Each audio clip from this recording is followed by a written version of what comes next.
KCC बँकावर नियंत्रण control कोणाचा आहे? तर याचा राजकीय प्रस्थापित लोकांचा आहे आणि ते आत्महत्या झालेले आहेत. म्हणून आम्ही म्हणतोय शेतकरी आत्महत्या ही राष्ट्रीय आपत्ती घोषित करून त्याने मुक्त करा आणि आमचे केसीसी मार्फत व्यवहार करा.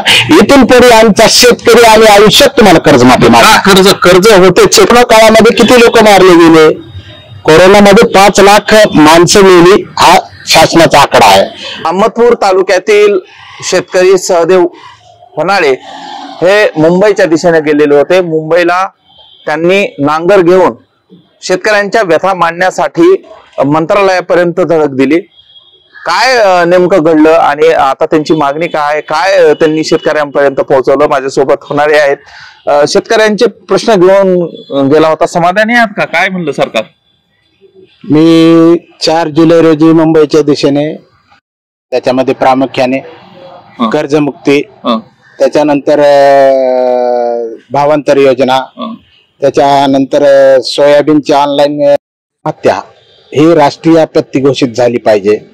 आणि शेतकरी आत्महत्या म्हणजे फक्त शेतकऱ्याचे नाही तर ते शेतीवर अवलंबून असलेला प्रत्येक माणूस हा शेतकरी असतो आणि शेतीवर अवलंबून असलेल्या कुटुंबातील प्रत्येक व्यक्ती हा शेतकरी असतो. म्हणून त्याच्या नावावर 7/12 असो की नसो, ज्याची उपजीविका शेतीवर अवलंबून आहे तो शेतकरी म्हणून त्याची आत्महत्या ग्राह्य धरली पाहिजे आणि ही राष्ट्रीय आपत्ती घोषित केली पाहिजे. कारण का तुम्ही बघितलं कोरोना काळामध्ये किती लोक मारले गेले? कोरोनामध्ये 5 लाख माणसं मेली हा शासनाचा आकडा आहे. पण गेल्या तुम्ही 5-10 वर्षाचा जर कार्यकाल काढला तर 20 ते 25 लाख शेतीवर अवलंबून असलेल्या कुटुंबातील आणि शेतकऱ्याची आत्महत्या झालेल्या आहेत. म्हणून आम्ही म्हणतोय शेतकरी आत्महत्या ही राष्ट्रीय आपत्ती घोषित करून. आणि मी आता याच्यामध्ये महत्वाचा एक मुद्दा मांडला होता. आता ज्या विषयावर आपण बोलतोय एक महत्वाचा मुद्दा मांडला होता की बाबा हे कर्ज जे आहे शेतकऱ्यावरलं कर्ज शेतकऱ्यावर लादलेलं कर्ज आहे. बरं, मला सांगा शेतकऱ्यावर लादलं असं सांगताय, कसं लादलं गेले? कारण अनेक वर्षापासून जे आहे ते कर्ज प्रकरण आणि कर्ज घेण्याची पद्धत आहे आणि वर्षभरानंतर नवजुना करण्याची पद्धत आहे. काय म्हणणं आहे तुमचं? या संदर्भात तुम्ही शासनाला काय सुचवलंय नेमकं? मी शासनाला सुचवलंय की बाबा किसान क्रेडिट कार्ड म्हणजे काय, तर त्यांनी सांगितलं किंवा शेतकऱ्याचे कर्ज मिळाल्यानंतर त्याच खात्यावरून व्यवहार व्हावे आणि शेतकऱ्यांची उपजीविका किंवा शेतकऱ्याची गरज भागावी म्हणून हे केसीसी काढलेलं आहे. पण जनरली आपल्याकडे काय होतं, मी जे म्हणतोय की शेतकऱ्यावर ते लादलेलं कर्ज आहे. जनरली काय होतं, किसान क्रेडिट कार्डच्या माध्यमातून कर्ज दिलं जातं पण ते तुमच्या सेव्हिंग अकाउंटला टाकलं जातं. सेव्हिंग अकाउंटला टाकल्यानंतर तुमचं जे केसीसीचं खातं आहे ते ऑटोमॅटिकली म्हणजे होल्डवर राहतं, बंदही नाही आणि चालूही नाही. त्याच्यावर वर्षभरात कसलाच व्यवहार होत नाही. आमचं म्हणणं आहे की बाबा वर्षभरामध्ये शेतकऱ्याचं तुम्ही 50,000 जरी कर्ज दिलं असलं तर 1 हेक्टर जमीन असलेल्या शेतकऱ्याच्या व्यवहार वर्षभराचा जर बघितलं तर 1.5-2 लाखाचा व्यवहार होत असतो. तुम्ही म्हणाला असा कसा म्हणताय तुम्ही? तर मी त्यांना सांगितलं की बाबा वर्षभराचा व्यवहार होणारा सांगतो तुम्हाला. 12,000 रुपये 6,000 केंद्र शासन देतं, 6,000 महाराष्ट्र शासन देतं, 12,000 सन्मान निधी आहे. त्याच्यानंतर तुम्ही वर्षभरात नुकसान होतं शेतकऱ्याचं कोणती तरी म्हणजे अतिवृष्टी अवर्षण होता अशा परिस्थितीमध्ये लाख रुपये जमतात का? हो, शेतकऱ्याकडे 1.5 लाख रुपये वर्षाला जमतात. MRGS अनुदान अशा प्रत्येक गोष्टी. तर माझं म्हणणं आहे की बाबा तुम्ही जे हे व्यवहार करताय शेतकऱ्याचे ते केसीसीच्या अकाउंटवरच झाले पाहिजे. होतंय काय नेमकं महाराष्ट्रात? होत नाही. महाराष्ट्रात असं होतंय की केसीसी अकाउंटवरून तुम्हाला कर्ज दिलं जातं आणि ते तुमच्या सेव्हिंग अकाउंटला टाकलं जातंय आणि तुमचे वर्षभराचे व्यवहार हे सेव्हिंग अकाउंटवरच होतात. म्हणजे तुमच्या शेतकऱ्याच्या आमच्या शेतकऱ्याच्या हातामध्ये वर्षाला 1-1.5 लाख रुपये येऊन सुद्धा आमचं खातं रिन्युअल होत नाही. एक दिवस आम्हाला मेसेज येतो, काय येतो, तुमचं खातं रिन्युअल काय हे करण्याचं तारीख ही फलानी पडेल, त्याच्यानंतर जर तुम्ही पैसे भरलात तर तुमचं खातं थकबाकीत जाईल. का कर्जबाजारी काय होतंय मग शेतकऱ्याचं? कारणच ते पैसे तर आहेत, पैसे आहेत पण ते पैसे आमच्या केसीसीच्या अकाउंटवरून व्यवहार होत नसल्यामुळं ते भरलेच जात नाहीत आणि त्या ह्याच्यामधून शेतकरी कर्जबाजारी होतो.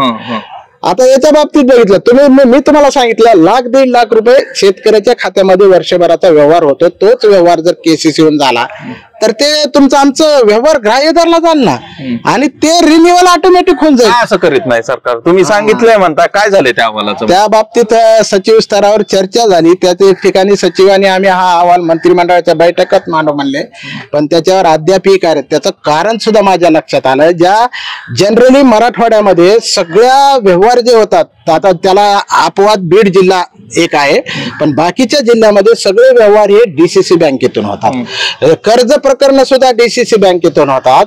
आणि अशा परिस्थितीत डीसीसी बँकावर नियंत्रण कंट्रोल कुणाचा आहे? तर याचा राजकीय प्रस्थापित लोकांचा आहे. आणि जर हे खाते दर वर्षाला 2 वेळेस बँकेतले जर व्यवहार ठप्प झाले आणि त्याचं जर अकाउंट थकबाकीत केलं तर 6चं 12% व्याज होतं, आणि 12चं पुन्हा काही दिवसांना 18% सुद्धा वसूल केलं जातं. मग ही रक्कम जी आहे तुम्ही वर्ष 2 वर्षानं कर्जमाफी आणायची आणि त्या व्याजासहित रक्कम वसूल करून ही आपल्या बँकेत जमा करून घ्यायची, म्हणजे कर्जबाजारी शेतकरी पुन्हा नागडा. आणि ह्या बँका त्या आपल्या व्यवहारामधून शेतकऱ्याच्या कर्जमाफीच्या नावावर ह्या बँका म्हणजे गब्बर होत आहेत. मग आता उपाय आहे, आणि मग उपाय सुचवलाय सरकार? सरकारला उपाय सुचवलाय, पण मला वाटत नाही ते करतील.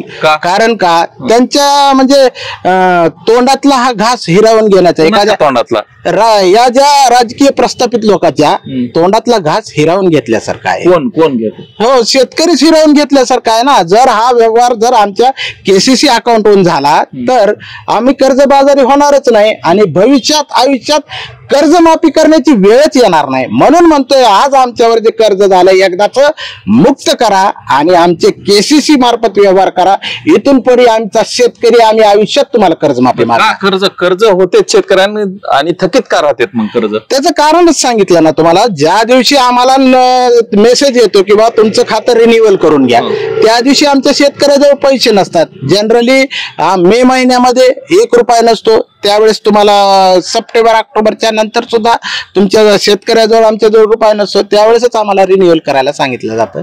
त्याच्यामुळे आम्ही थकबकीत राहतो. आता हे उपाय मांडलेले सरकारला पटलेत असं वाटतंय? काय ड्राफ्ट दिलाय का काय दिले तुम्ही? त्या ठिकाणी मी ड्राफ्ट दिलेला आहे आणि सचिव स्तरावर सगळ्यालाच पटलेला आहे, पण या सरकारमधल्या लोकांना पटतो का? सरकारमध्ये आहे कोण करीत नाही वाटतंय?